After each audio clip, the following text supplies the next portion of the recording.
भुवस्वः तत्सवितुर्वरेण्यं भर्गो देवस्य धीमहि धियो यो नः प्रचोदयात्।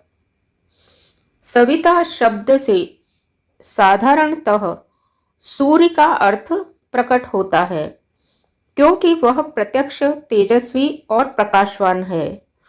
परमात्मा की वह अप्रत्यक्ष शक्ति जो तेज के रूप में हमारे स्थूल नेत्रों के सामने आती है, वह सूर्य है।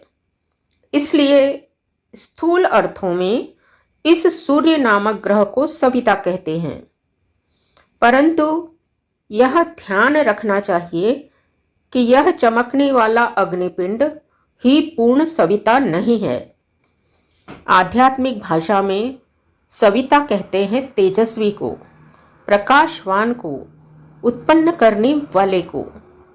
परमात्मा की अनंत शक्तियां हैं, उसके अनेक रूप हैं। उसमें तेजस्वी शक्तियों को सविता कहा जाता है। परमात्मा की जिस शक्ति से हमें प्रयोजन होता है, जिसको अपनी ओर आकर्षित करना होता है, उसका ध्यान, स्मरण या जप किया जाता है। इस विज्ञान को ध्यान में रखते हुए उपासना के लिए ऐसा नियम बनाया गया है कि अनंत शक्तियों के भंडार ईश्वर की जिन शक्तियों से लाभ उठाना होता है, उसका ध्यान करते हैं। गायत्री में सविता का ध्यान किया जाता है।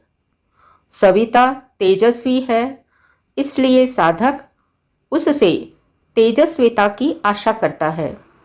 आत्मिक तेज, बौद्धिक तेज, आर्थिक तेज, शारीरिक तेज, इन सब तेजों से संपन्न बनने से मनुष्य का जीवन सर्वांगपूर्ण तेज युक्त बनता है।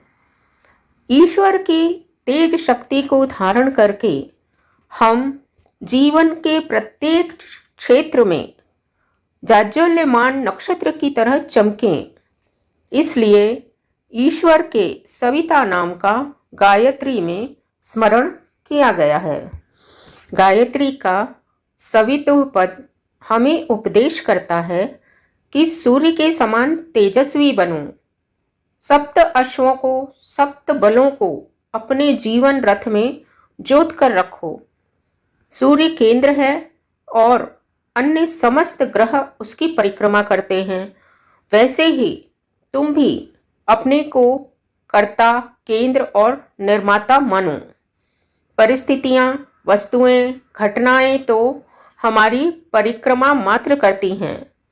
जैसे परिक्रमा करने वाले ग्रह सूर्य को प्रभावित नहीं करते, वैसे ही कोई परिस्थिति हमें प्रभावित नहीं करती। अपने भाग्य के, अपनी परिस्थितियों के निर्माता हम स्वयं हैं। अपनी क्षमता के आधार पर अपनी हर एक इच्छा और आवश्यकता को पूरा करने में हम पूर्ण समर्थ हैं। गायत्री उंगली के संकेत से सविता को दिखाती है और समझाती है कि सविता बनो, सविता का अनुकरण करो।